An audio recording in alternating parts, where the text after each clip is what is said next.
Brilliant guest today is a former mayoral candidate for this very city of London. Shaun Bailey, welcome to TRIGGERnometry. Thank you for having me. It's great to be here. It's really great to have you on, man. So I'll let people in on a little bit of insight into how we met. We were doing TV together and we got chatting in the green room. And we don't really have politicians on this show because we don't believe that they're going to be honest conversations. We don't think that's likely to happen with a politician. But you and I had a very blunt and straightforward chat about some interesting things. And I thought this guy's got some really cool things to say and he's actually prepared to say them. Before we get into them, though, tell everybody, who are you, how are you where you are, what has been your journey through life that leads you here? Before I answer that question, I'll tell you why. I'll tell your audience why politicians aren't real, because we punish them when they are. True. And everywhere in the world, we have the politicians we deserve. And if we want better politicians, we shouldn't punish the ones who try to tell us the truth. I think that's an important thing. In the Western world in particular, what we've done is give so much of our responsibility to politicians that we then can get away with stuff. Like the state of our children is not our politicians' fault, as our fault. And we need to take responsibility for that. By abusing them, it means that we can put our hands up and sort of walk off and say it's not our fault. And I think it's really important that, especially younger generations, realise you have to take responsibility for the world that you want.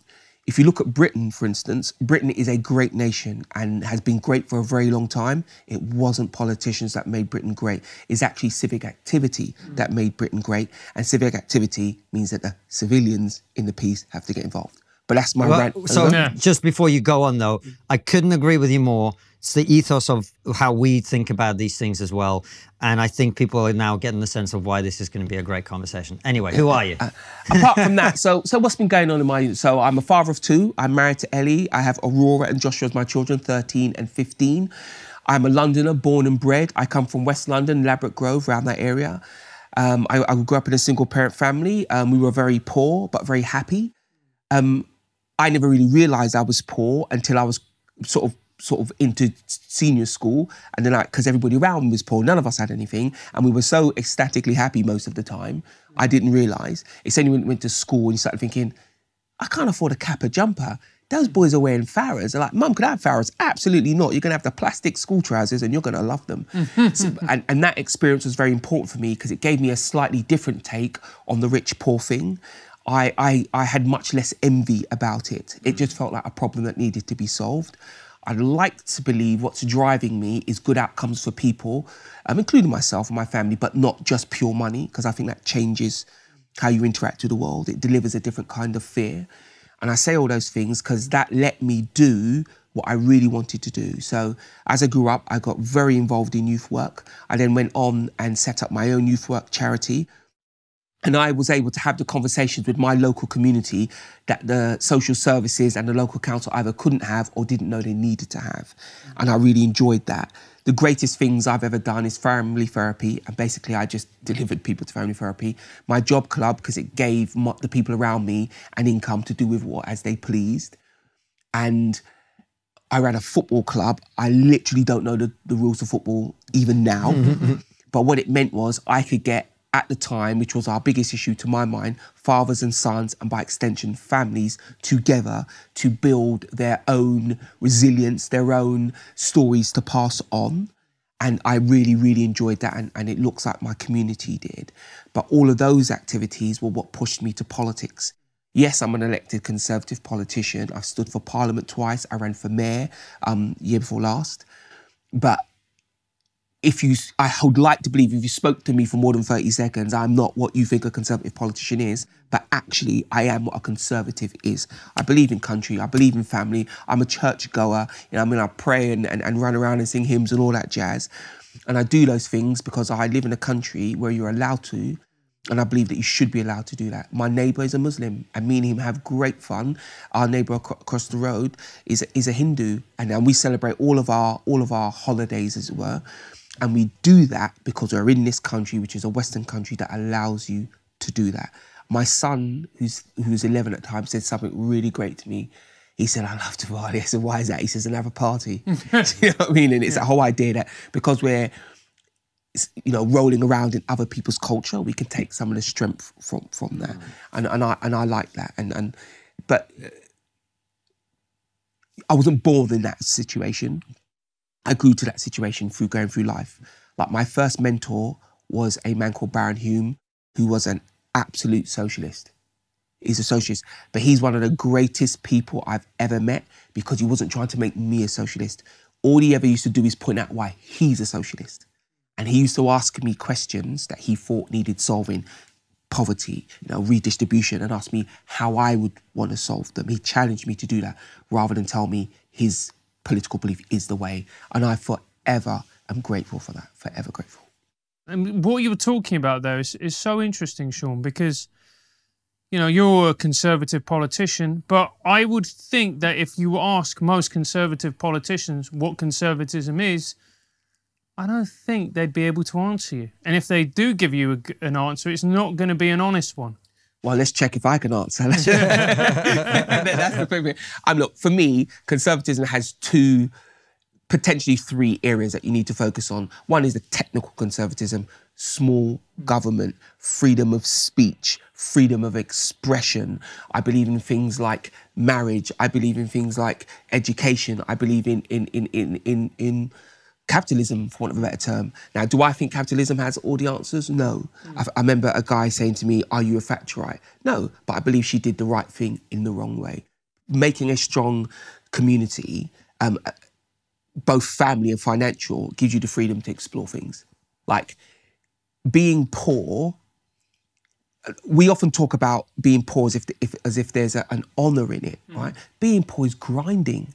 Let's release people from that. And capitalism has set many more people out of poverty than any other system we yet know of. And that's why I think conservatism, small government, innovation, entrepreneurs, letting people keep their money, all of that stuff's important. And if you flip over to the social side, I would say that conservatism is about the responsibility of adults. If you see what's happening in most of the Western world, they're infantilizing adults, and by turn, we then infantilize our children even more. The strongest communities in the world have a few things in common. One is they're financially stable. Two is they're far away from the government. They don't need the government. They're basically, most of their interaction with the government's around tax and the law. And I think thirdly, they take responsibility for the education of their children. Now, I don't mean you should educate your children in a vacuum, but you should make sure that your children are being educated, and you should check, and then you have the right to check what that education is. I sometimes worry that in the Western world, we are taking all of that education into the formal system, which means that parents have no say on how their children are educated, which is wrong, because in our tradition and in our legal system, you are legally responsible for your children, so therefore you should be intimately wrapped up in what they're learning. And Shaun, you touch on something that I've been present to for a long time now, which is I kind of feel like whenever anything happens in our country, whatever that problem is now, we always now as a society look to government to solve the problem. And I tell you where that's a problem. So I had a very interesting conversation with a guy on a bus. I love randomly speaking to Londoners. It's great. It's half the reason I ran for Mayor of London. More people recognise me and are willing to have that conversation. And we were talking about, what has the government done? What has the government done? What has the government done? We were actually talking about drug dealing or that. And I said the government's relationship with drug dealing is law enforcement. That's it, right? Your relationship with drug dealing is, do you buy drugs? Do you have the people in your family buy drugs? What about the children in the world? So I said to him, what have you done about drug dealing in your area? And he said, nothing. And you see the bell go on in his head. Oh, he's like, what do you mean? And I said, exactly. Like, if we, as the adults in our own world and in our children's life, don't do something about the prevalence of drug dealing, nobody can. Nobody can. And he said, yeah, you're right. And we had a big conversation about nobody grasses and all the rest. I said, exactly. So if we're to save our children and our neighbourhoods from something like that, we have to do something about that.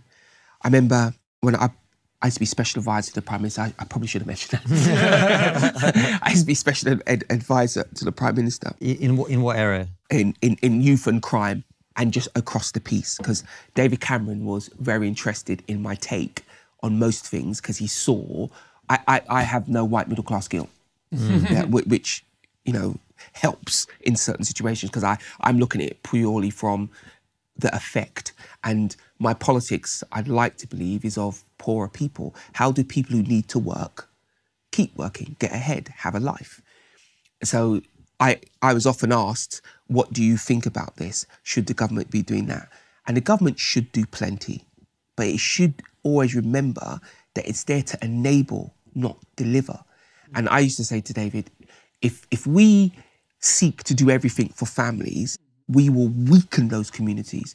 The community you come from, David, does mostly everything for itself.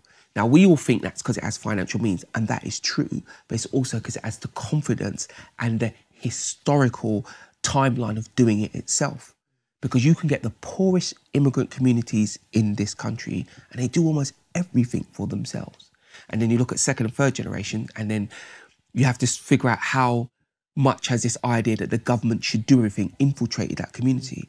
And when you've indexed that, you can directly see how well that community's performed. So I'll give you an idea. The Indian community generally, particularly in London, is very independent, very go ahead. And you've seen that in their level of sickness, in their level of income, everything. They are a strong, cohesive community going ahead because they have taken charge. They haven't fallen into that left-wing thing of, well, we'll wait for the government to save us. Because the government isn't going to save you. And the other thing I'd say to people watching this, no government has any money. It's your money, not theirs, your money. And when you view it in that way, it makes you ask different questions. In my world, I would send everybody a bill, right, of what the government has been paying for with their tax return, right, and see how happy they are. I bet you the public would ask significantly different questions. And you say that you don't have white middle class guilt, which means that you can approach subjects in, I'll say, probably a far more honest and objective way. What does white middle class guilt stop us seeing, or stop us what problems does it stop us dealing with effectively? The generality of white middle class guilt means that you're so busy from a sort of place of trying to help, trying to do things for a community that you wouldn't do to your own, you know, and you make provisions for a community that feel good, but you don't have that problem in your community. So I'll give you an example. I remember when Tony Blair changed the law that your 14-year-old daughter could have an abortion without you knowing. That is absolutely mental. Mental. You're responsible for this child morally, physically, legally. They're going through one of the biggest situations that any human being can go through, and they're allowed not to tell you. So if your daughter got up that morning and says she's not going to school, you're screaming, get to school, she's had an abortion, you don't know. I mean, come on. But the reason he could do that, because someone had convinced them all that, you know, children are sexually active, things happen, you can't lump them with a child. But he hadn't realised that the children in his community, that doesn't happen to them. Yeah, children in other communities, it does happen to them. And by divorcing them from their parents, you increase the likelihood that that will happen. You don't decrease it. So it's a difference between dealing with the symptom or the unintended consequences of something that you've done. I'll give another example. I remember when Black Lives Matter came to prominence, right? White middle class guilt meant that white people didn't scrutinise what Black Lives Matter was about, a Marxist organisation. And that's great if you agree and you've looked at it. And I remember when I said I'm not really on board here, black and white people freaked out. And I distinctly remember, and I use the word a brother stopped me in the street because he said it to me, that he's a brother. And why I liked the way he approached me, because he was basically saying, look, as black people, we need to come together. We've got a fight here. I said, that's great, but do you feel like these people are forward in the fight? I said, what do you mean? I said, as far as I'm concerned, if I had a magic wand and could do anything for any community, particularly the black community, I would strengthen family structure. Family, as you know, the sort of 2.4 children version of it, is the single strongest financial institution we've ever had on this planet thus far. Mental institution as well, and quite frankly fun. Everybody, black, white, young, old, gay, straight, comes from some version of a family. In the black community in particular, particularly in Britain, our family structure has been decimated. More than 60% of black children grow up in a single parent family. And that's important for many reasons. But one I'll highlight is if you come from a single parent family, you're that much more likely, significantly more likely, 5 times more likely to grow up in poverty, right? So for me, that's enough of a reason to try and eradicate that, yeah?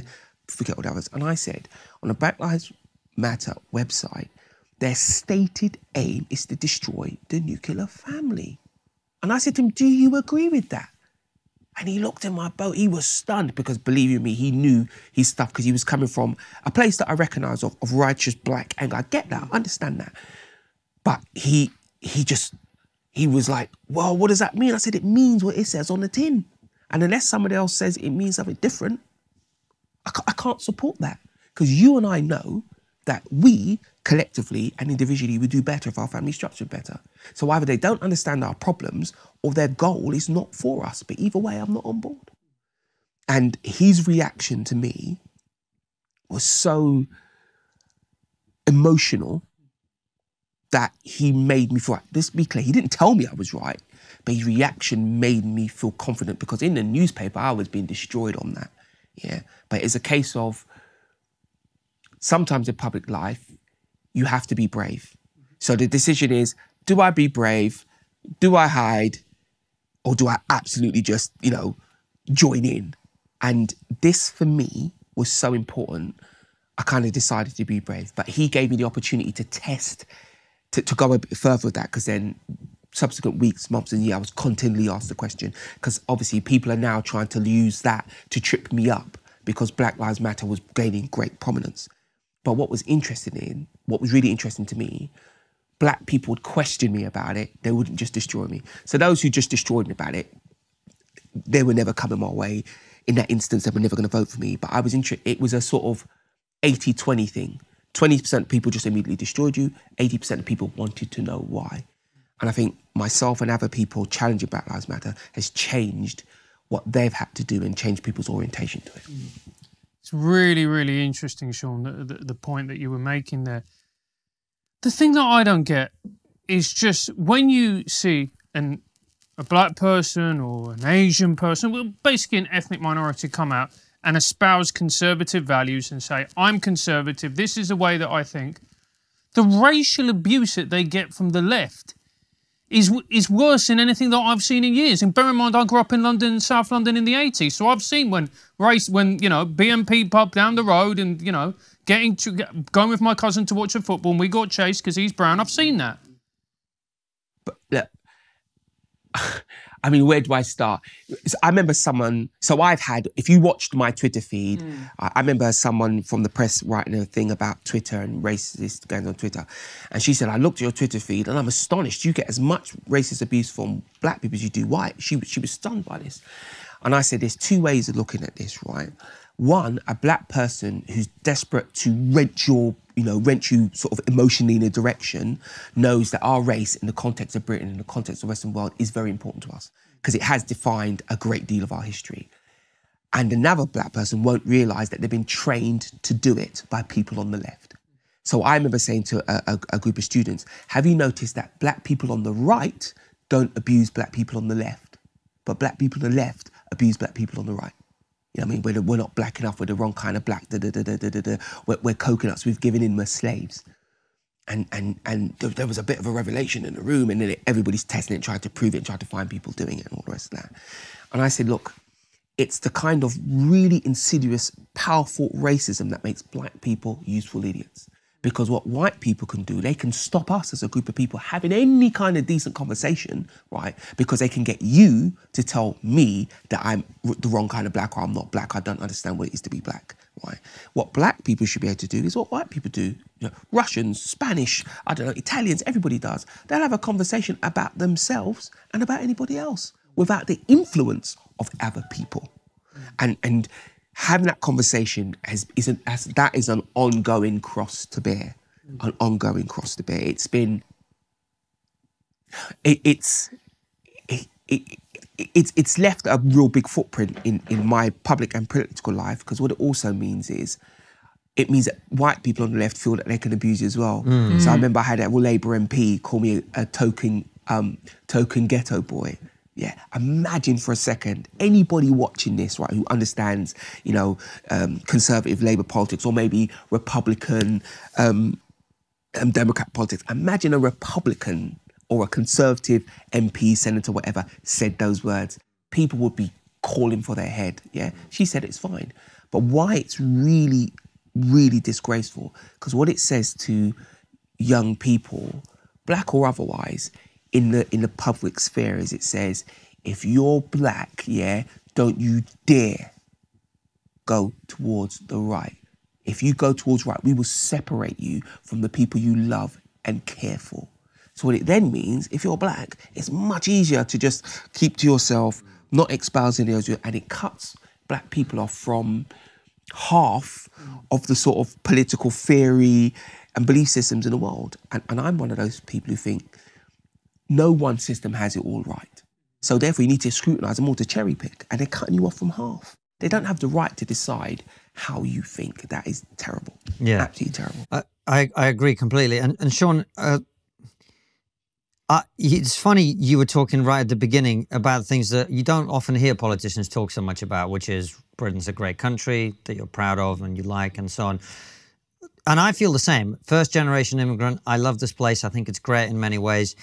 And at the same time, we do have a lot of problems at the moment too.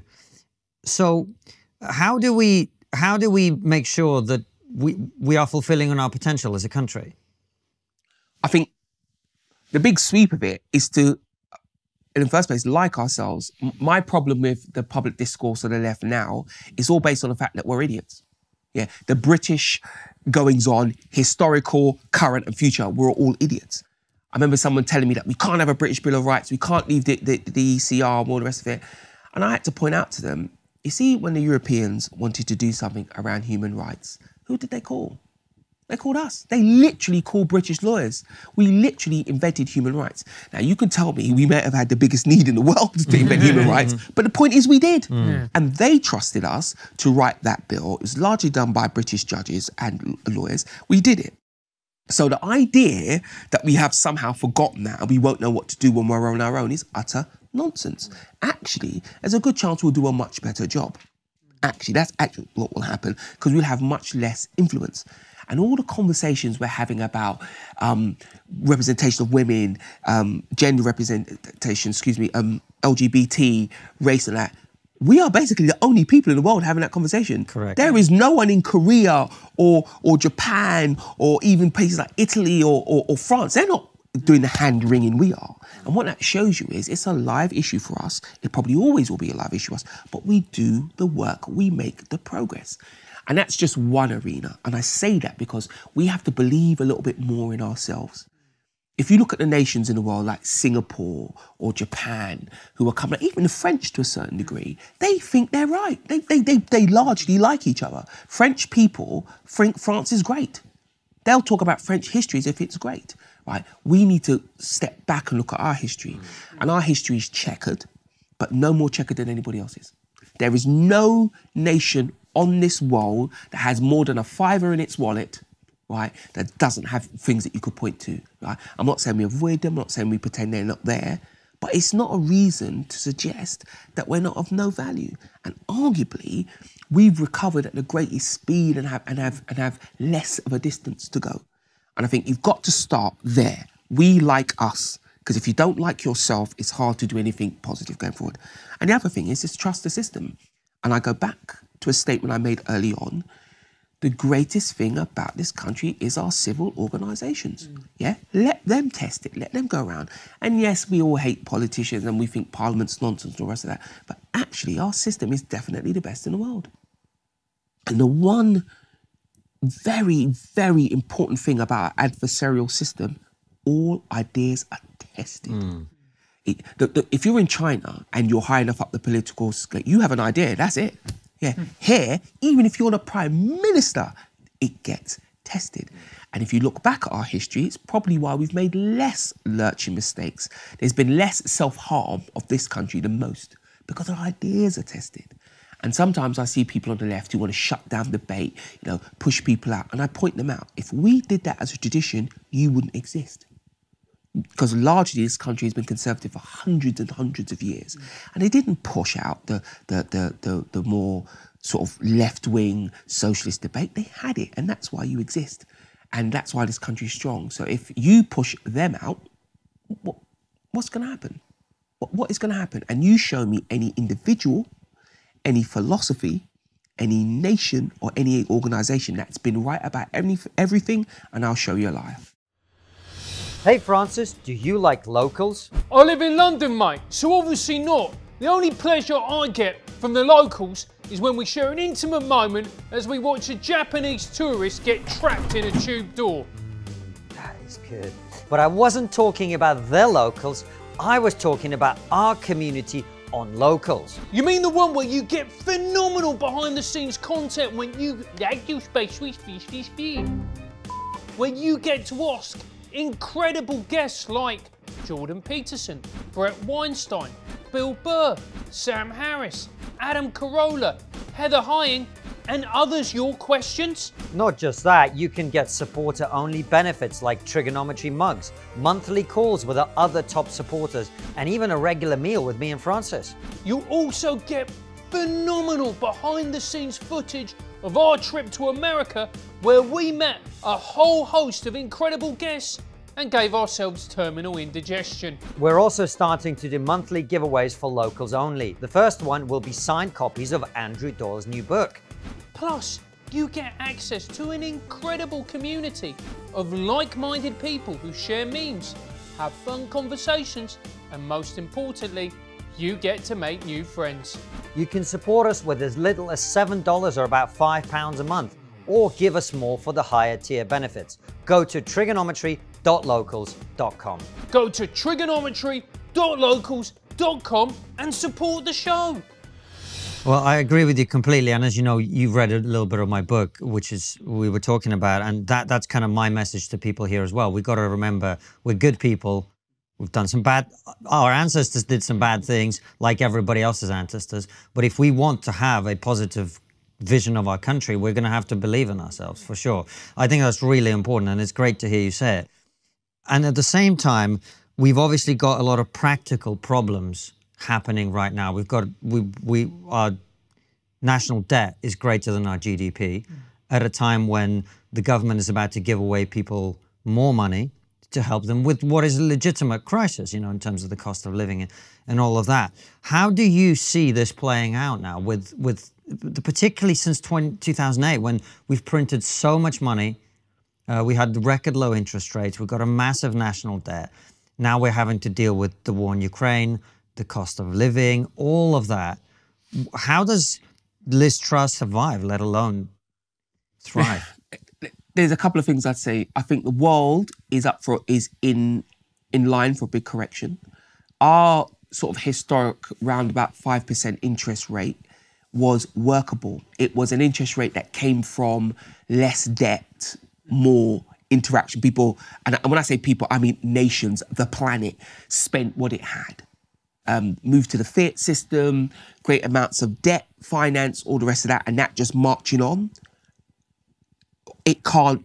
It's not sustainable. Yeah, it's not sustainable. And I remember talking to a kid at the bus stop and trying to explain to him about debt and what we're doing and elements of the environment. And I said, look, it's basically this.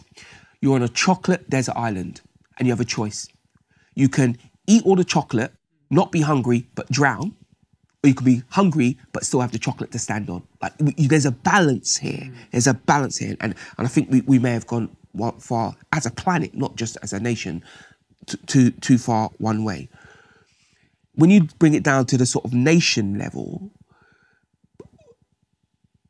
we are in as good a condition as anybody to deal with it. I'd argue if you ranked the world, we'd be in the top sort of 5–10% to deal with the problem. It's going to be painful, but there's some big steps you can say, please stop printing money.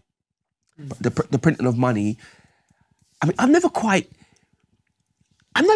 sure who gets that money, because I didn't get any of it. Do you know what I mean? Maybe if I got some of it, I'd be a little bit less against, stopping. Yeah. But that's not true, though, is it, Shaun? We all got a bit of it, because we all got more investment than there would have been in education and health and whatever. Like, we are just living beyond our means as a country. I tell you why I don't think we got any of it, because we're living beyond our means. So right. Everything that we've got, we're effectively going to have to give back. Well, our children will, yeah. One of the experiences of my life, for a little while, I had bailiffs. I owed money to people. And somebody said to me, do I regret that? And my answer is no. And the reason I say no is because all of the debts I built up were to survive. There was no Ferrari debt in there, as I like to call it. There was no luxurious car. There wasn't even a flash coat in there, right? It was like I was unemployed for a long time. I was homeless for a little while. It was like, if I don't do this, I'm sunk here. So I'd never regretted that debt. I wonder, as a planet and as a country, could we say the same? And whatever happens, my grandmother used to say this, you're gonna have to pay it back. You're gonna have to pay it back. You're gonna. So we should always be planning our finances with that idea that it's gonna be, you have to pay it back. And I don't wish to be political, it's not my thing. I have to be asked to be political. But on the left, their response, if you see Keir Starmer's response to the cost of living crisis, to the bill thing, is a sticking plaster. It's gonna then need to be addressed again. I remember listening But it's the same with Liz Truss. Yeah, but the difference with Liz Truss is, the one functional difference that I think is important is giving the economy, giving individuals, giving business more of their money back. If you remember what I said at the very beginning, I believe in entrepreneurs. Entrepreneurs make the planet in the broadest sense. It's people who take the risk. It's people who say, actually, I think we need rubber. I know we could get some rubber. It's people who say this service would be of use to people, who actually put their own money in. And by giving people back their money, right, we increase the propensity of people to become entrepreneurs. From a spiritual level, we let people know that actually we appreciate people who take risk. There's an economy to bother taking a risk in. From a financial level, it's worth you doing this because you're going to get something back. The idea that we can all have the same outcome with a different input. You might hate your boss, but he was the one who risked the money to make your job. Yeah, it wasn't you. You're gonna have to. As we explain to our staff every day. But this is the point, and like we've found as we've done this, as you know, we have employees now, and we are basically a small business. This is what the show is, right? I'm not going to lie to you, it's not the easiest place to run a business, Britain. But ironically, it is one of the easier places in the world, if only because of our ability to raise finance. But the one thing I would say, I said also in the beginning, I'm a capitalist, but I don't believe it has all the answers. And I try to say it like this. Capitalism, right, works for pound coins. Its mechanism deliver pound coins. It's the human inside that has to make that pound coin do the right thing.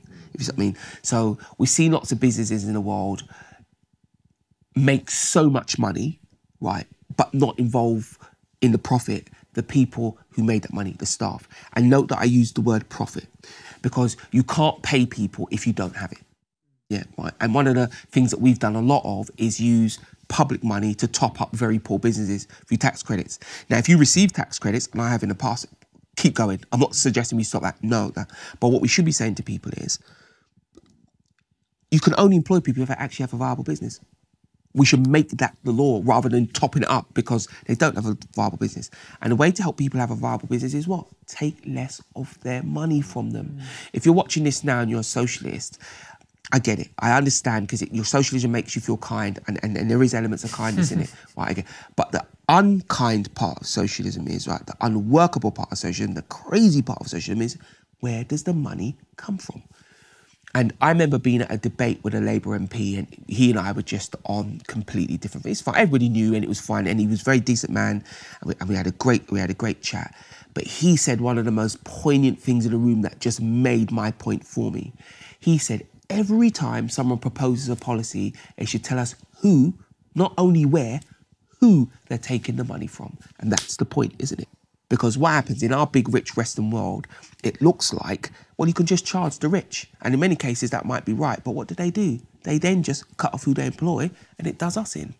I remember speaking at a school and there was a lot of councils and stuff and they were all assaulting Tesco's and all the rest of that. You know, Tesco's big business, they don't need me to defend them. But I said, just one thing before you destroy Tesco's. And they're like, what's that? I said, they employ 300,000 people.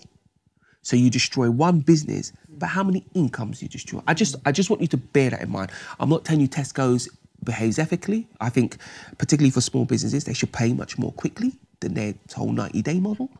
But we are all interlinked. And socialism often, picks out a villain, pursues them, and doesn't realise the connection that has to the rest of us.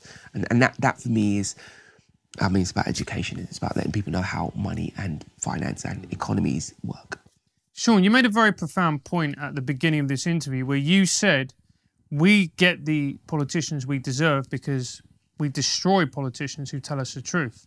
And I really agree with you. I think you nailed it on that. We've got this huge debt. And the reality is our living standards are going to have to go down in order to pay for this debt. That's what that means. What politician is going to be able to tell that to the British people and survive? None. You can't do that. I think it's ironic because I think the last time politics was really, really honest was austerity. George Osborne basically said, if you vote for us, we're going to balance the books and that's going to be painful, or you can vote for the other guy. And they vote for him and Cameron. And why that's important, because I really do believe in the intelligence of the swarm. The swarm in this country, the voting public. There is an intelligence there. They do get it. And I think politicians and all of us are relying on the public to understand we've got to address this. Ironically, I think the pandemic is helping people realise something needs to be solved. You know, we dealt with the pandemic. If you agree with how it was done, whatever, but people do realise something was done, it costs and it needs to be adjusted. And also we need to have a conversation about what living standards are, because there's other things we could do. So for instance, if the amount of money you pay to live, food, you know, roof over your head and all the rest of that, there's some places where a reduction in cost is so much more useful than in another place, you know what I mean? Like having great amounts of disposable income is nice and that's what people chase, but actually having lower cost housing is probably much more important. If someone said to me an extra £1,000 a month, that's fine, as long as my housing doesn't cost me an extra £1,200 a month. Do you know what I mean? And I think there's things the government can do to lower the running costs of a person's life. I mean, when I was sofa surfing, one of the great revelations for me was, this is about lowering my costs. Like, you know what I mean? Like making my trainers last longer. I used to walk one way to work and all the rest of that. I changed my shift pattern so that I could walk at night because it's just less hassle, less people, whatever. Do you see what I mean? All that kind of stuff. And lowering my costs, we all know, it effectively increases what you're earning.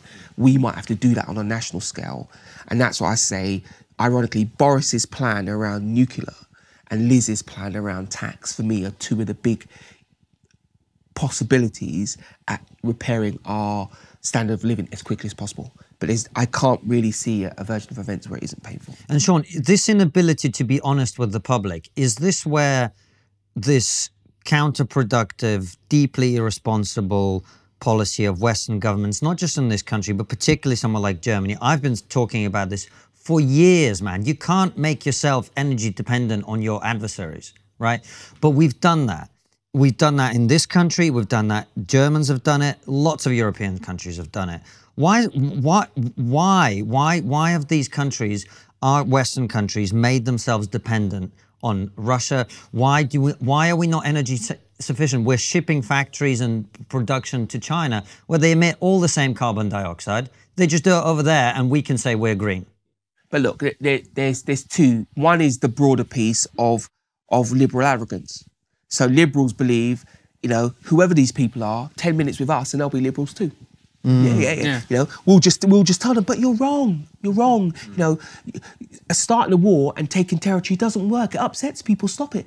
And we believe they'll think, oh, we were wrong all along. Why don't we do it liberally? That's the real thing. You often hear in politics, we should be an example. We should be leading the way. I really want to say to people, right, who are liberals, nobody in Russia or anywhere else in the world gives a monkeys about what we do.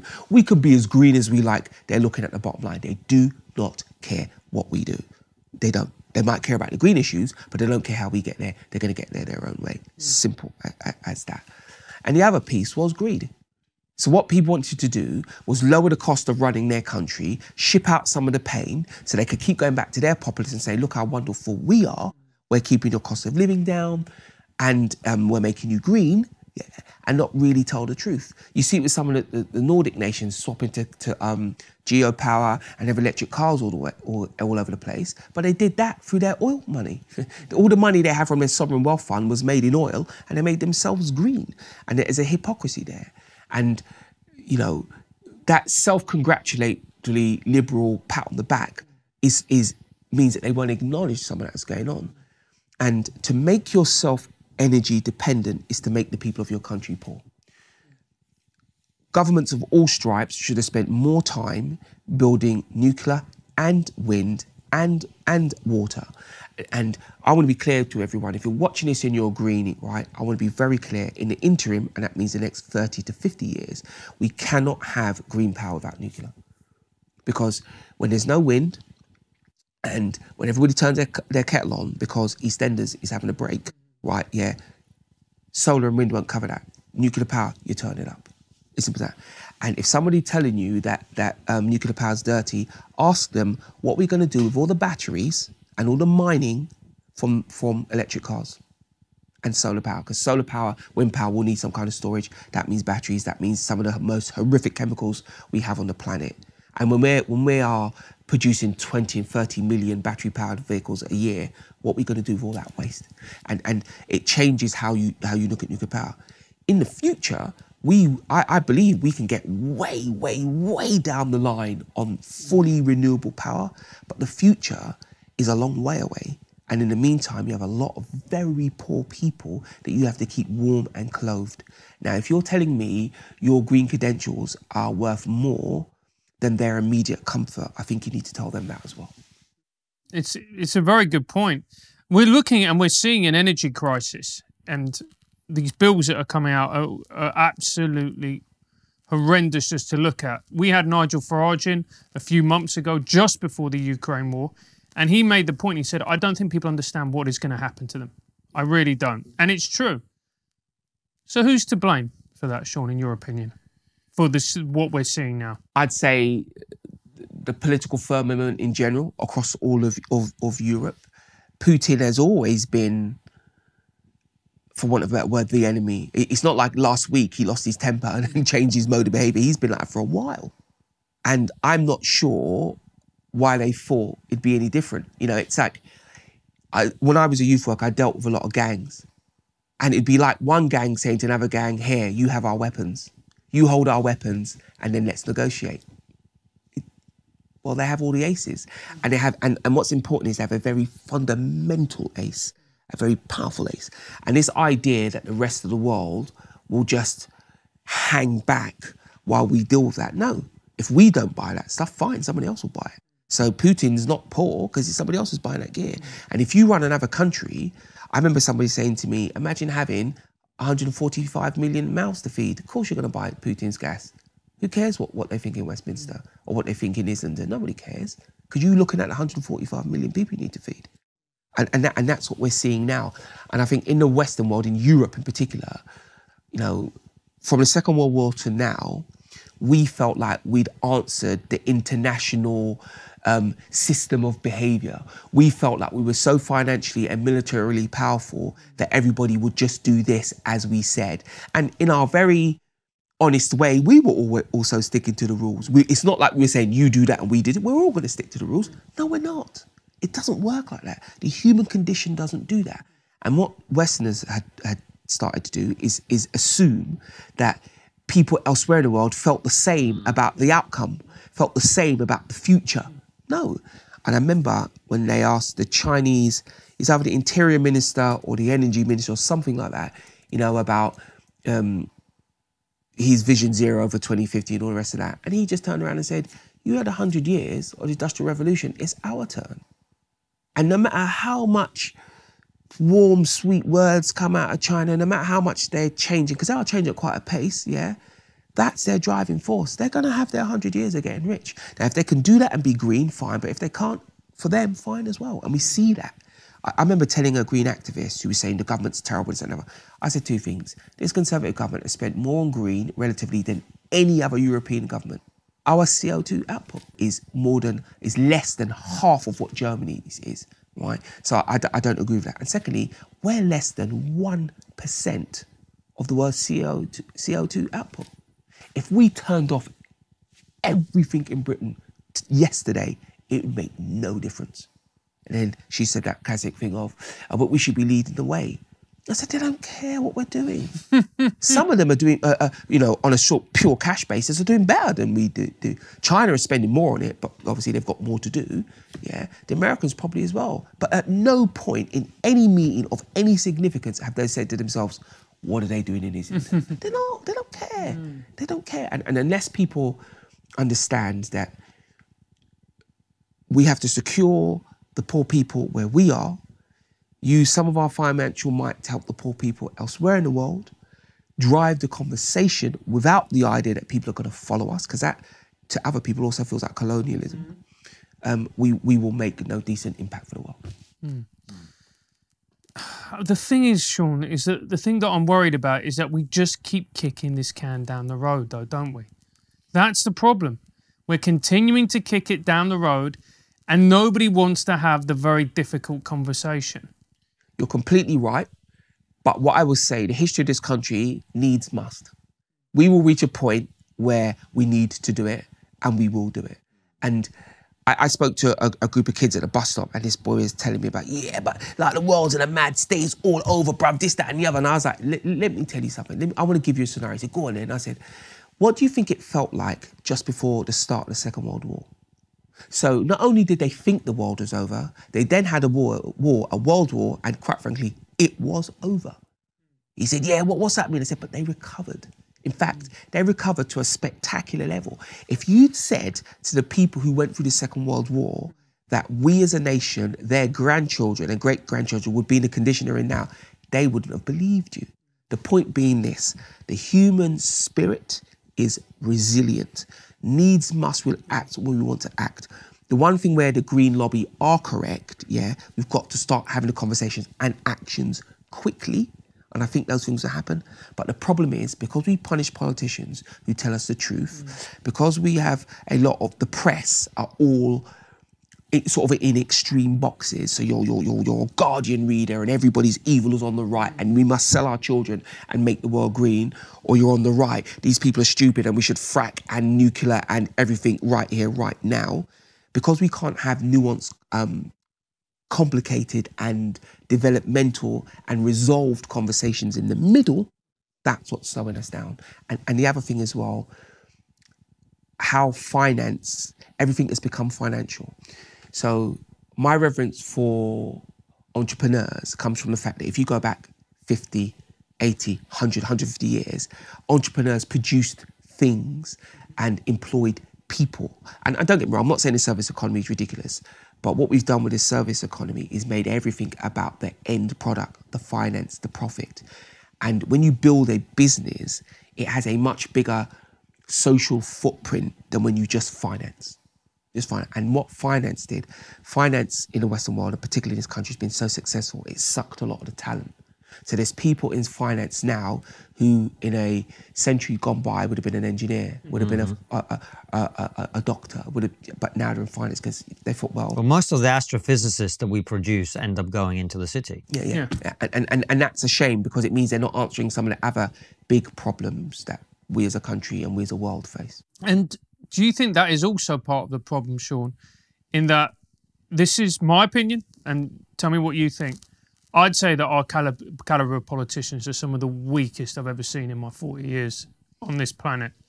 So if you think about the Thatchers, if you think about the Churchills, if you think about the former big beast of politics. Well, even Blair and Brown's gigantic compared to what we've got now. But the reason, there's two things I'd say. I think every generation laments the people it's stuck with. Like Churchill, it doesn't matter where you are, Churchill did massive things right, massive things wrong, but he was massive for the country. Yeah. At the time, they treated him like he's an idiot.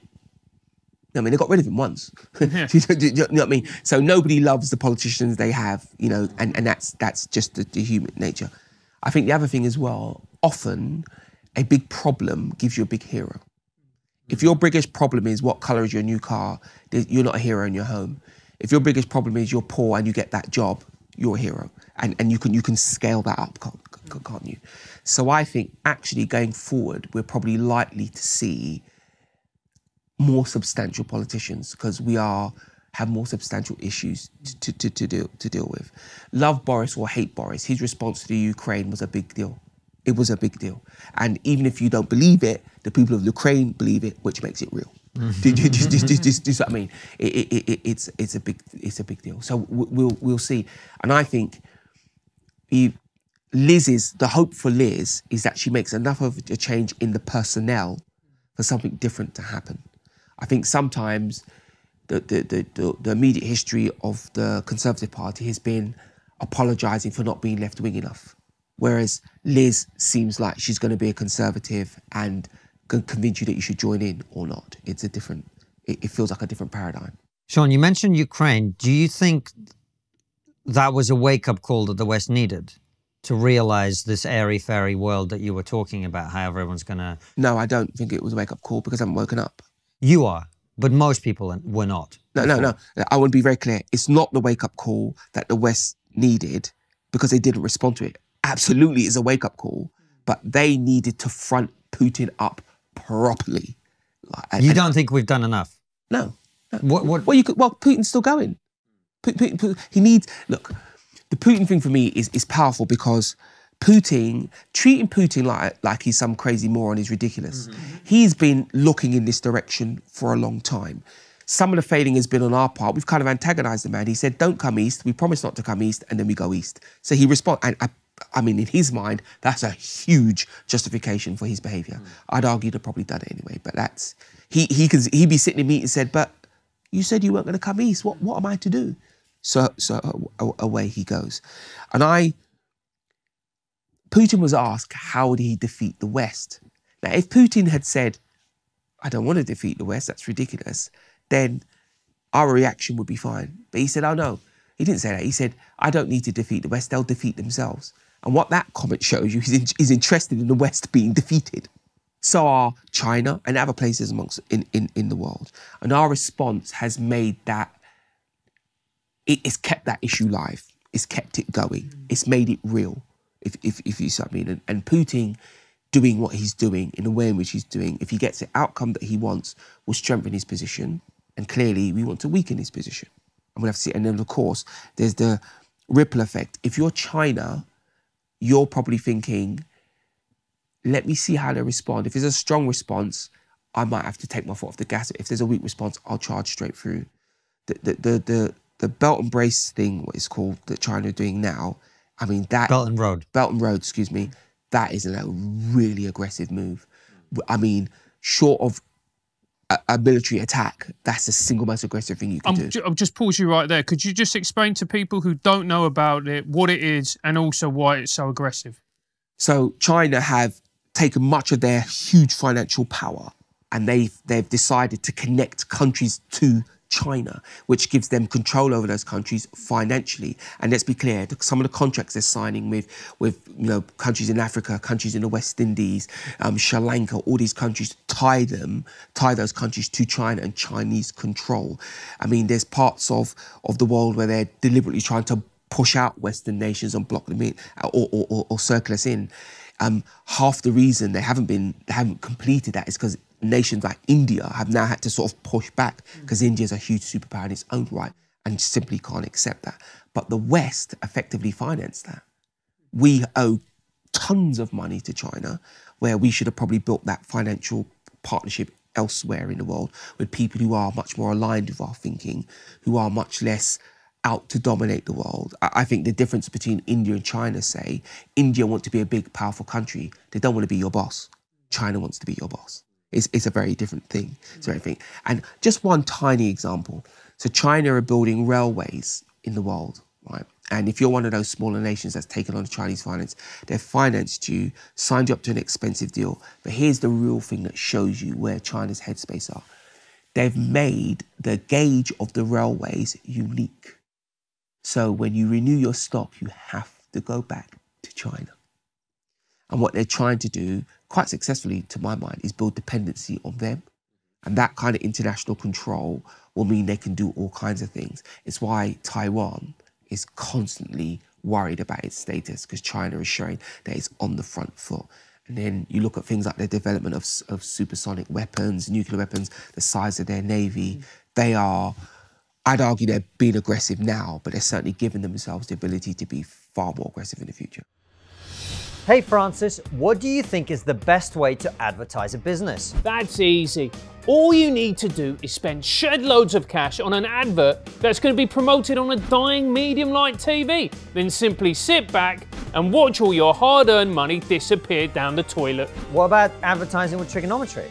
Why would I do that when I can advertise on ITV3 for the measly sum of 20 grand and be watched by 6 people. Because Triggernometry now has over 350,000 subscribers across the different platforms and gets 2 million views and downloads a month. That's right. You can place an advert with us and we'll promote your brand on one of our episodes. Your advert will be written by 2 professional comedians. Yeah, that's right. We're hiring 2 professional comedians.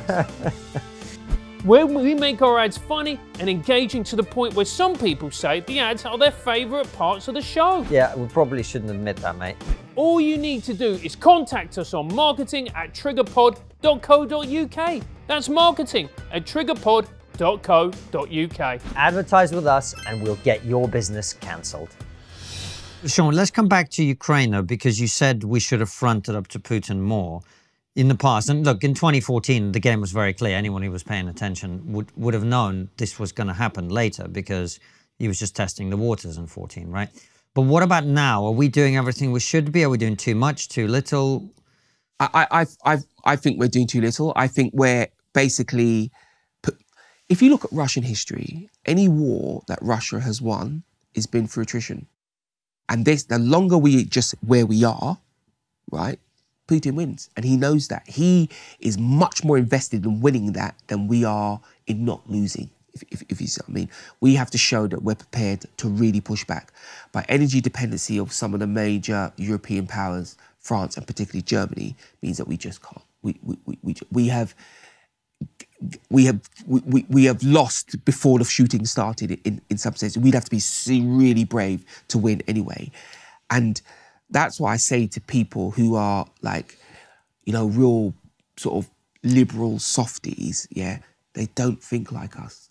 They're not like you. They don't just want everybody to get on and have a lovely time. They want control. And whatever they're going to do with the control, who knows? But they want control. And ignoring them, assuming that they'll stop, is giving them that control. Well, as a Russian, I can tell you that's 100% true. And by the way, it's probably true of almost everybody in the world outside the Anglosphere, pretty much. Because in the Anglosphere, we have an agreement, and we're comfortable with our agreement, and that's fine. The mind boggles as to why we think everybody else will be comfortable with our agreement. It just, I don't get it. Shaun, you've got this lovely down-to-earth manner about you, and I think it comes from, you know, the way you grew up, your experiences, working with gangs. What did you learn when you were working with gangs? Because when most people think of gangs, they think of, you know, I mean, you could say older people, West Side Story, but it's a media image of a gang. It's not actually what a gang is like. So what I think how I'm going to answer this is the emotional piece, and I'll try to give an example. Be clear, a gang is a business. Yeah, it's a business. The currency is money. The difference is psychological bullying, yeah, and high levels of physical risk, yeah. I remember speaking to the police minister. He's not the police minister now, Kit Malthouse, he's moved on. But when I realised that he would be good and he started to get it, is when he said to me, Shaun, what I'm planning to do is disrupt the business of, he used the words business model of this gang. We were talking about particular gangs in London. And I said to him, now you're talking. Yeah, because what we've been focusing on is the crime. That is now you stop a gang. Gangs work because they make money. You know, I remember talking to a kid who's trying to explain to everyone about recruitment to the gang. And he said, you got these elders who recruit youngers. And they were like, really? You know, is it because your family's involved? He said, no, that's their job. And he said, what do you mean? And I said, look, people who run gangs find young, attractive people, pay them to go and find young, vulnerable people to be foot soldiers. And they were like, but Shaun, that's... I said, listen, short of writing a job description, that's exactly what they're doing. They're driving around in their cars and they think, that kid's good looking, he's got the gift of the gab. If I give him £1,000 a month, he can make me 10 grand a month. It's pure business. And when you are in and around gangs for a bit, some people in the gang understand that. They tend to be the sharper ones and tend to rise. And the other ones are just there for poor emotional reasons. It can sometimes be dangerous not to join your local gang. I was asked to come and speak to a boy in Croydon who had got involved in a knife incident. Crushing at school, really good at school, never had no police. And they were like, what happened? So I went to speak to him. And I was like, this is a real change in your behaviour. He's like, Shaun, bruv, it's the only way to make sure they leave me alone. I said, like, what, does your local gang have beef with something? He said, nah, it's not a beef thing. It's not like I'm going out and other kids are seeing me from a estate and say, right, let's get him. It's the kids on my estate. They're basically saying you're with us or you're against us. So it was like much less physically dangerous to be with them.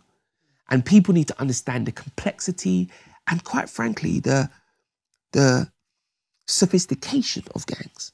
And when you understand that they're human-driven organizations in the same way that Google or Apple is, yeah, it helps you understand why. Some people will always concentrate on the emotional piece, which is very big. You know, they'll say because it gives you membership of something bigger than you, and all of that's true. But you need to look at the whole spread of gang. And I'll tell you a small story. I was with David Cameron once and we were going to a meeting. And I don't want to give the impression I hung around with David. I didn't. You know, when I worked with PM, you could go like months without seeing him, like months. But we went to a meeting and he sort of asked for a briefing, what's going on? All right, we're going to Treasury. And I said, like, we're going to get jumped here. He said, why do you say that, Shaun? I said, because, you know, when I used to do youth, I used to do gangs, you see. I said, when people are going to jump, you don't really look you in the eye. And these dudes are not looking us in the eye. And you're the PM, like, they should look you in the eye. He said, yeah. And I said, they're all being like, overly polite and reserved, if you know what I mean. And that's when people spring stuff on you. Anyway, we came out of the meeting and he said to me, so Shaun, it looks like we've just been jumped. I told you, David. And he said, where'd you get that from? I said, you know the funny thing, like, David, it's about gang warfare. He said, what do you mean? I said, this is just a different gang. They're very clean-shaven, well-educated, but they're a gang. They're operating in an emotional space to promote their collective belief and forward their collective wants. And that's a gang mentality. The only thing is you can guarantee none of these people are going to stab you. And he was quite fascinated. He said it's really funny. And I was trying to show him that he actually had much more knowledge about gangs than he believed he did, because Eton and all that sort of which group you're a member of, who undermines who promotes who, much of that is gang. The special and horrific thing about gang is bullying and violence. But most of it, the personal, emotional politics, people would understand. Shaun, you talk about disrupting the business of gangs, and mostly that's drugs. Oh, yeah. One of the things that I disagreed with you most profoundly about was when you were running for mayor, you were very strong on the enforcement and punishment of drug users side of things, whereas we've had a lot of people on the show, but people like David Nutt, for example, who argue very strongly that the best way to disrupt that is to decriminalise the use of drugs, to get people who are addicted treatment, and to attack that problem from that end, and to take the money out of the business of drugs. What do you say to that? So let's separate this out. What I did was focus on white-collar drug use, yeah. So I went on a building site and his geezer there, and I was laughing, like, because he looked like a boy I grew up with. And I said, boy, you look like a boy I grew up with who smokes too much weed. And we laughed. He's like, no smoking in my life. He said, anyway, they drug test us all the time because I drive the crane. I said, yeah. And I thought, hold on a second. Why do you get drug tested, yeah? Because you drive the crane, and the guy doing everybody's pension doesn't get drug tested. That's not right. And actually, he buys shitloads of drugs, which is driving the drug scene in London. He should get tested too. I then found out American banks regularly do it. Right? So I just made that suggestion, because for me, it's a matter of parity, it's a matter of fairness. If the working man in the street's getting drug tested, so should the one who works in a bank. That's the thing. And there's lots of what I see as benefits that flow from that, because drug use destroys your mental health. It creates a market that my people are actually dying for. You know, they're literally getting murdered over it. So I thought it was right. Let me tell you why, David, I'm sure he's a lovely man, but let me tell you why he's entirely wrong. Two really big reasons. Everywhere in the world, they've liberalised drugs, yeah. What has happened is the illegal market has not gone away. It's actually grown. What's happened is you get a parallel legal and illegal drug market go together. And because drugs are legal here, you then start to lose people into the illegal market. Because let's be clear, imagine you legalised weed in this country, right? Marijuana to the uninitiated. The government cannot sell you skunk. They cannot sell you something that's going to blow your mind, destroy your lungs, destroy your mental health and kill you. So what they'll do is... They can sell you vodka. Vodka is more harmful. Yeah, but vodka takes time, and vodka had history on its side. Yeah, if you invented liquor tomorrow, yeah, it wouldn't be legalised in the way it is now. And if you want to talk about alcohol, what's the single most dangerous drug in circulation on the planet today? Legal. A legal drug? Any drug. Legal or otherwise. I would have thought something like heroin or crystal meth. Alcohol. Yeah. For every one heroin addict, there's probably 150. Well, it's because alcohol is legal in most places. But right. that's the point. It's legal. That's the point I'm trying to make. It's legal. It's easily available. Price pushed down. Yeah. All the rest of that. What would an entrepreneur do if they could legalise weed? They'd push the price down. What is the main driver, if the only driver around drug consumption? Price. So this is another reason for not legalising. Well, I don't go out and get drunk because it's cheaper. I'll go and have a pint because it's a Friday night and I want to hang out with my mates. And you can afford a pint. And the reason you drink the amount of pints you drink is because they don't cost 50 quid a time. If they cost 50 quid a time, you drink less pints. That's a fact. Okay. Yeah. So the point is this. So you legalise, you get this legal market, you get an illegal market, and the illegal market grows because people move from something that doesn't really affect them to something that kicks their ass. And drugs is about an effect. So you have to go in that direction. That's my first thing, yeah. It does not eliminate the legal market. And the legal market has all manner of sex trade involved, violence involved, non-tax paying. And I bring up the non-tax paying bit because the other thing is, right, I grew up with a lot of people who dealt drugs, like mostly just so they didn't have to pay for their own. One or two people I knew along the way were proper drug dealers. And I remember bumping into one of them and we were talking about legalisation. And he said to me, Shaun, do you think I'm going to stop selling drugs just because it's legal? He said, are you mad? Of course I'm not. He said, I'll just sell more. He said, for instance, the people who supply me, supply me at a very low rate. A legal business could never match what I'm getting it for. I'll start selling. And how many legal businesses are going to question me as where I got my shit from? And I use those words because the words he used. Where I got my shit from. I don't care. It's making money. I don't care. So come back to the illegal market. We had prohibition in this country and we had prohibition in the United States. There's been a lot of Hollywood movies made about that. Is there an illegal market in alcohol in America that's worth talking about? No, but what happened with alcohol is very important that you compare apples and apples. What happened with alcohol, it became legal, right? It was then pursued by the biggest, at the time, some of the biggest businesses in the world. They pushed the price down so far, it became culturally acceptable and everybody drank it. Would you want that situation with weed? I'd rather people smoke weed than drank alcohol, that's for sure. That's a whole other debate. But the point is, alcohol is much less physically effective, defective rather, than weed. Like there's people now watching this who have a glass of wine every night. It probably make them live longer. Yeah, there's people who watch now who collect whiskey, drink the whiskey, happy, fine. There's very few people who smoke weed where it hasn't had an effect on them. There's very few people who smoke the same amount of weed now that they did when they started. Yeah, and why would you roll the dice with young people's health? And I give you something that's a bit more of an analogy because it's modern. Look at vaping, right? The amount of young people at vaping is skyrocketed. Why? Because it's cheap, because it's marketed to them. It's marketed to them. They can get hold of it. And let's be clear, it's illegal for them to have, but they can get hold of it. So if you give people cheap, legal drugs, they will smoke cheap, legal drugs, which destroys their mental health, destroys their lungs, generates mad amounts of crime. Because remember, that what we don't know about alcohol is how much crime, theft, burglary, alcohol drives, right? We probably know a little bit less about that than we do about how much like weed, Class A drugs drives, yeah? You'd massively be ramping that up. And that's before you get into the real thing for me, mental health.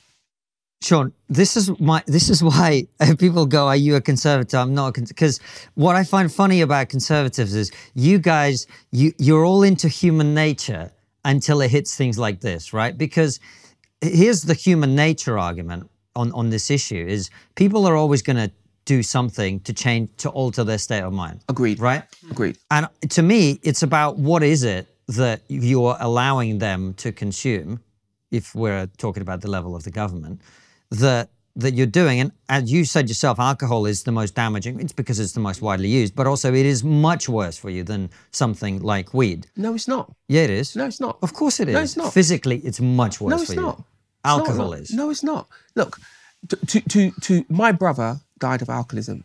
Let's be my brother drank himself to death. It took a very very long time for that to happen. And the reason it took so long is because alcohol effects on you is lower level. Basically, your body can deal with it for longer. I was a youth worker for 30 years. I watched boys destroy their mental health by puffing.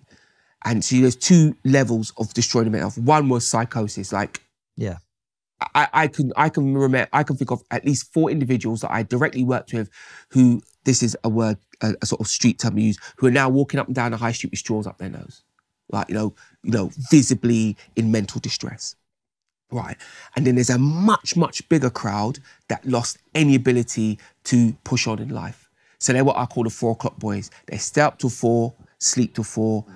Only action is to come out and get some weed. And I remember I had one boy in particular, right? I'll make up a name for him, right? Called Sufyan.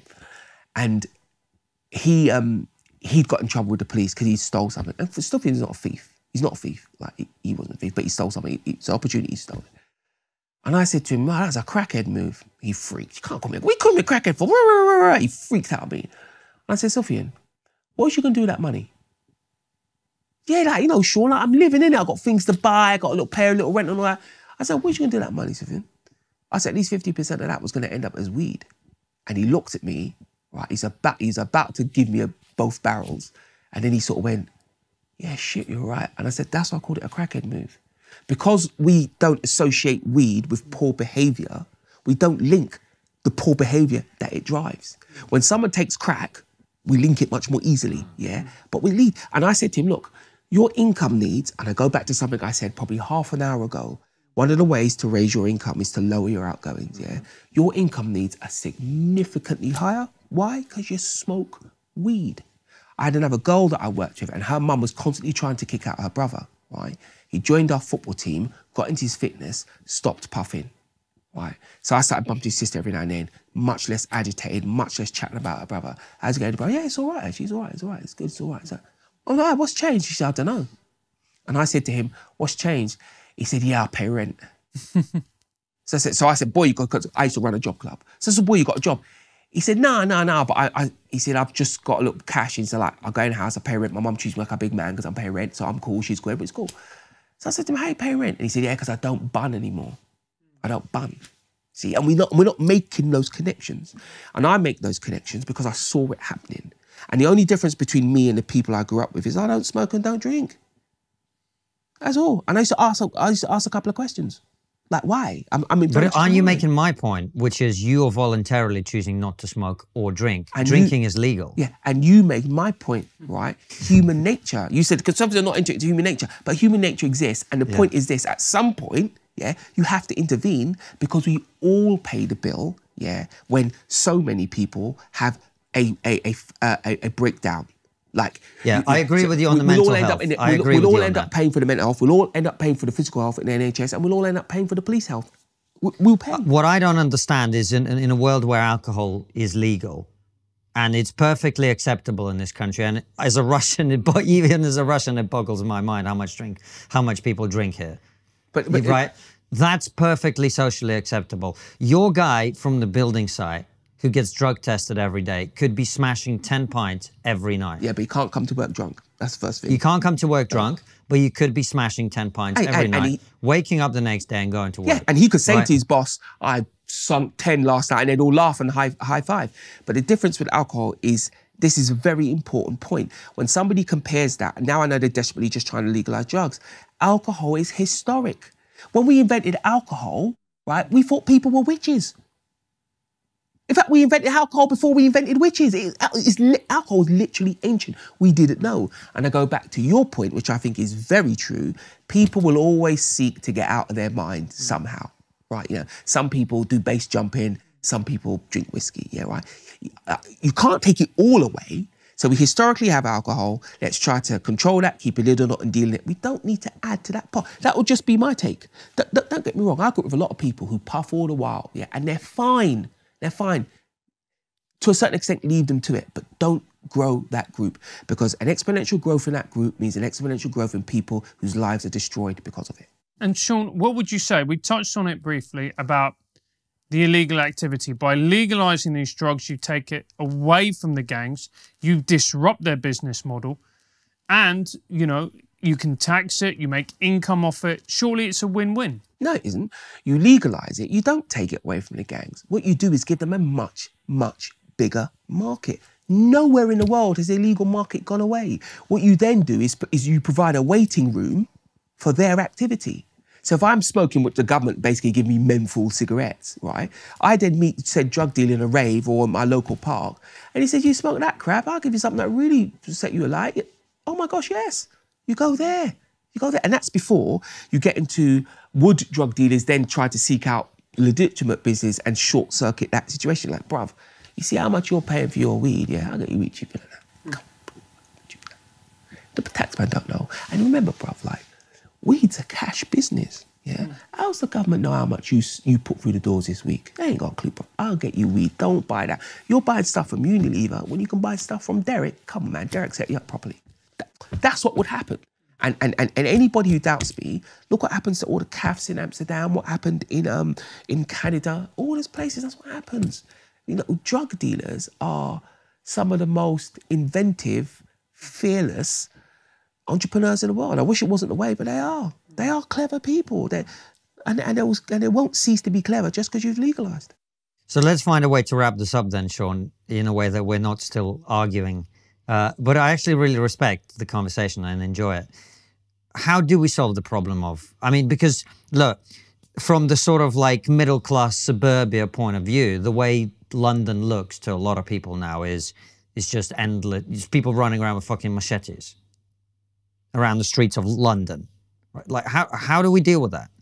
Look, it is still a small enough group of people doing that, mostly around street life, drug goings on. Notice I didn't use the word gangs. Gang behaviour is part of it, but it isn't all of it. I don't want anybody to just write off, it's just gangs. There's more to it than that. But the number is still small enough for us to get on top of it. Okay. London is still one of the safest, biggest cities in the world. That is a fact. But boy, it needs to be safer, for sure, right? Particularly for people who live here.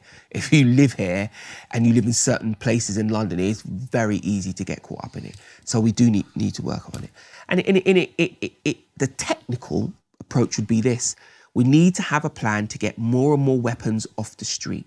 We need to make it that if you've got a knife, you feel that somebody's going to find out, you feel nervous about it. That's the first thing, because that just lowers the opportunity for people to be stabbed. It lowers the opportunity for something to escalate and a stabbing happen, right?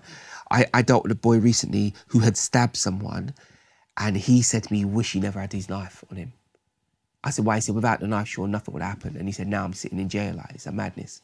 I said, but you stabbed someone. He said, yeah, I know, Shaun, but he's saying, I'm having to think how he said, in a way, Shaun, I did it to myself, which was a mad admission, you know what I mean? And he said that. So that's sort of where I'm coming from there. Like, get those weapons off the street. The other piece is as well, you have certain communities who've been under such pressure for such a long time, who always talked about as victims, who have been victimised, so have become victims. We need to give them a break.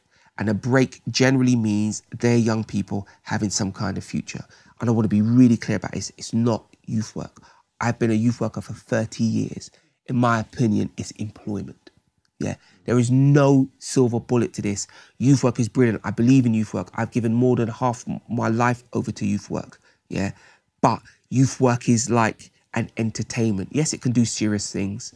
I've done family therapy, I've run job clubs, it can do serious things. But what you want is people to be independent of youth work.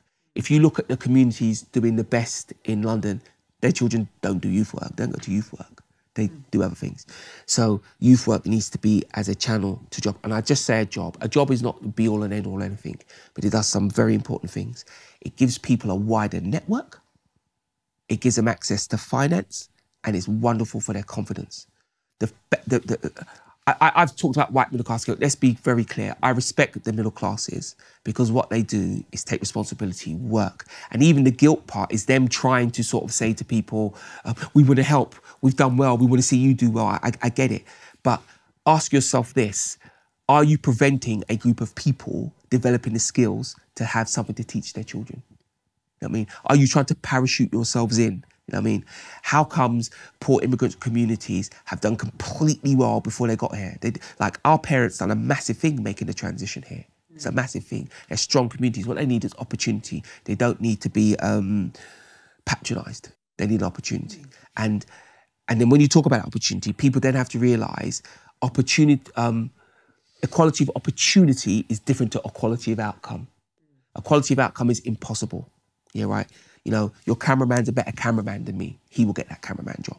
Yeah, right. So what you're trying to do is give people some kind of roadmap to some kind of opportunity that they believe in they can move on. Because what that does, that transforms their community over the long term. And then I have things that I'm particularly passionate about that other people are somewhere on the spectrum. I think, for instance, the prevalence of marriage needs to be up. And someone said to me, it's just a piece of paper. And yeah, it is just a piece of paper, but it is a fact that married people live longer, are happier, their children have better mental health, is a fact. The institution of marriage does something to somebody's expectations and their output. So we should do more than that. And of course, where children are concerned, married people make more money, you know, even more than cohabiting people. And married people break up 3 times less than cohabiting people. That's really important. And when you speak to children, the biggest thing that drives their mental health is their orientation of their parents. If their parents together, their mental health is bad. That's not my opinion, happens to be a fact. And I don't say that to make people feel bad. I don't say that to people have to stay together. Don't stay together. One of the things I think that makes marriage valuable is no-fault divorce. If I had a magic wand, one of the first things I'd fix is you should be able to divorce someone and don't have to find who was at fault. You shouldn't stay with people if you don't want to. But if more people had an expectation to stay together, more people would stay together. It's going to sound bizarre, but Finland have shown us that. The government is supporting marriage in many ways. Their marriage rates have gone through the roof and their social output is also going through the roof. But that's just something that remember, I come from a single parent family. So that's, and I've watched my community just be destroyed by drugs and poor educational attainment and gangs and fatherlessness. And my overriding thing I'd say last is, do not rely on politicians to fix your world. I know you think you're not, but every time you ask what the government are doing, that's basically doing that. Try to find something that in your personal life, in your family life, and your broader community life does something positive. And beyond that, join a civic organisation, a charity, a think tank that's doing the thinking. That's how we fix the country, not waiting for politicians. Politicians are very important. They have something to do, and we have the right to push and cajole them to do it and do that. But don't rely on that. And the last thing I'd say is be wary of what you read and who you believe. One of the best conversations I've had recently is a woman who only knows about me, in her words, through The Guardian. Right? So we had this long conversation, you know, up and down, we disagreed, we agreed. I mean, we literally hugged at the bus stop. She said, oh, this has been stimulated. You know, she said, you're a teeny bit wrong about it. And I said, I know, you're a teeny bit. I mean, we high-fived, hugged, it was wonderful. And she said, now I know where I know your name. I read about you. She said, you're the guy who ran for Mayor of London. So remember, we spoke for like a clear 25 minutes before we reached that point. And she said, you're nothing like how they painted you in the press. And the one thing I'd say to the country, we are being so handled by the press. Now, of course, I'm about to tell you we're being particularly handled by the left-wing press. That's my particular sort of orientation, but we're being handled by the press. And the best people in the world, the most formative people in the world are the people who question, the people who test. Not cynics, but triers. And I met a Liverpudlian the other day and he gave me a term, GLT. And I was like, what's that? He said, God loves a trier. He said, get out there and keep trying. And that's what you've got to do. You've got to keep trying to grow your intellect, your physical self, your relationships around you, grow the young people around you. And so I keep having the last thing. This is my last thing. Someone said to me, you know, Shaun, you did youth work for years. What's the best thing you can do for a young person? Inspire them. A young person who's inspired will never need pushing. Never need. And you don't know. And I'm trying to do my own son now and my daughter. It's been a bit easier with my daughter because she's 15. She's got a clear vision of the world. My son's only 13. But if you have any young people in your world, help them figure out what they like and what they enjoy. Slightly two different things. Because enjoy, for me, has a little bit more activity. You're doing a thing. Because if you can help a child figure that out, you can help them build a future. You know, you can get them to turn up for themselves. But I'm going to stop because I'll just keep going. Shaun, it's been an absolute pleasure. Thank you so much for coming on the show. If people want to find you online, where is the best place to do that? I am Shaun Bailey AM on Twitter. I'm on Instagram. My Twitter has a little bit of politics on it because, you know, I'm in politics. My Instagram is just me and my kids doing stuff. But it's much more fun. You have nice interaction there. And I'm out. I'm in the press. I do GB News regularly. I'm on the Dan Wootton show. I'm very regularly. And I just try to keep in the public eye and have the conversation. And I'm constantly looking for ways to help people be independent. That for me is the goal. Well, Shaun, we're going to ask you a couple of questions from our supporters that only they will get to see. But as always, the last question we always ask on the show is, what is the one thing that we're not talking about as a society that we really should be?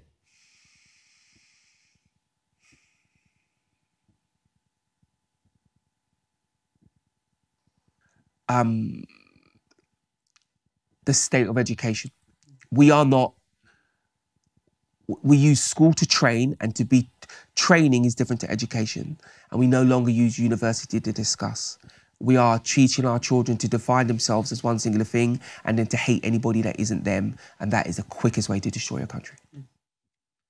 Very well said. Shaun, thank you so much for coming on, and thank you for watching and listening. We'll see you very soon with another brilliant episode like this one, or Raw Show. All of them go out at 7 p.m. UK time. And for those of you who like your trigonometry on the go, it's also available as a podcast. Take care and see you soon, guys.